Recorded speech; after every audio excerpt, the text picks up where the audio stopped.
مباراة بسم الله الرحمن الرحيم. المباراة هذه نحن عملنا فيها دو سيناريو نتاع الشوط الأول، السيناريو نتاع الشوط الثاني.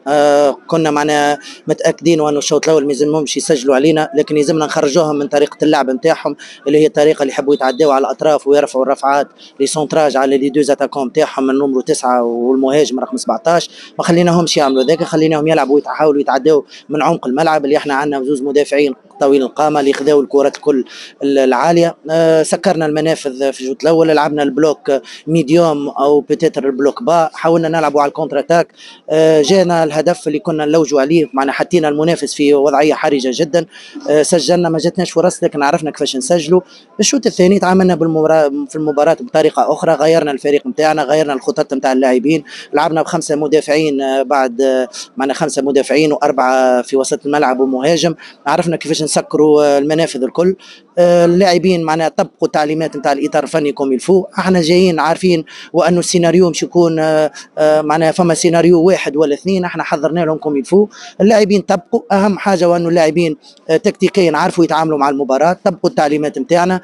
كنا قادرين باش نخرجوا بثلاثه نقاط لولا معناها الخطا اللي قمنا به وقبلنا هدف، لان الفرصه الوحيده الفرصه الوحيده اللي جات على معناها اوكازيون اكتيف، ماهيش بالاريتي ولا معناها على كومبينيزون، فهمتني.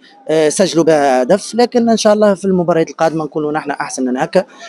برافو للاعبين، ما نجمش معناها ما نروح من غير ما نشكر الملاعبيه نتاعي، لانه الملاعبيه رجال باتم معنى الكلمه، قاموا بمردود ممتاز وممتاز جدا تكتيكيا. بدنيا ماناش حاضرين كوم يلفو لان معناها تعدينا بظروف صعيبه، لكن الفريق ان شاء الله من هنا لقدام ان شاء الله يكون احسن من هكا، خاصه على خاطر الناس هذوما اللي جاوا تفرجوا فينا، اللي يتنقلوا معنا في كل مباراه. ان شاء الله معناها الفريق الكاك يكون موجود في دوري المحترفين الموسم القادم، لانه فريق قادر يكون موجود بالتعزيزات اللي قمنا بها. تعرفوا انه جبنا معنا توفيق جروت، اللاعب يعرف الفريق ويعرف عندنا لاعبين اخرين قمنا الانتداب نتاعهم. الكونكورونس باش تكون معناها كونكورونس كبيره برشا، والافضل والاحسن هو اللي باش يلعب، واللاعبين الكل متفاهمين هذا. فما جو كبير بين اللاعبين والاطار الفني اللي معناها يخلي الاجواء نتاعنا في الملعب تظهر.